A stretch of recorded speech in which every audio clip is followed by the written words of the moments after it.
And continuing to follow breaking developments out of London for the past few hours after two terror attacks. There leave at least 6 dead, more than 30 injured, and 3 suspects have been killed by police. Fox News terror analyst Dr. Walid Phares joins me now on the phone with reaction. And Dr. Phares, I'd love to get your take on this. I mean, 3 attacks in 3 months. What do you make of that? Well, Trace, basically what we know so far is that all these attacks come from one pool, a jihadi pool. The previous ones have been recognized by ISIS and other jihadists. This one, not yet. What we don't know, and the UK government would know, is basically if these individuals who performed today's attacks belong to a network, to a cell. The history of this cell, have they traveled? This is something that they are now investigating, and probably in the next 2 days, we, the public, will know more. Why 2 days ago, during the attacks in Manila that didn't turn out to be a terrorist attack, would ISIS take responsibility for that? And so far, according to those who follow these terror websites, there's been no claim or responsibility, at least that I have heard of, in the past 3 hours.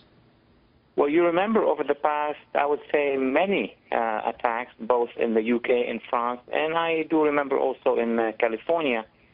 ISIS would wait longer, not in the next few hours. ISIS basically would wait for a day or day and a half, maybe 2 days, because they need to do an assessment, they need to prepare a press release, they are in different time zones.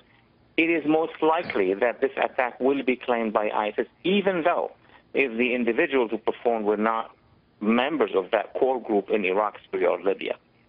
The attack tonight, Dr. Phares, was fairly rudimentary. I mean, the van and the knives. I'm wondering if you find a pattern in the fact that you had the Westminster Bridge back in March, you have the Manchester Arena a couple of weeks ago, and then you have this highly popular tourist destination, the London Bridge, along with the Borough Market. Do you find any kind of symmetry in there at all?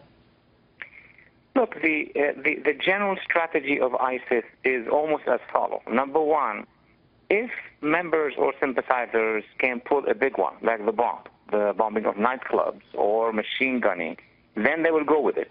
If their sympathizers are just either individuals or are in a security situation where they cannot have weapons or transfer weapons, then they will do these things, knives, cars, and other similar situations. The general guideline of ISIS and of Al-Qaeda, let me put it that way, is use whatever you can in terms of means to perform.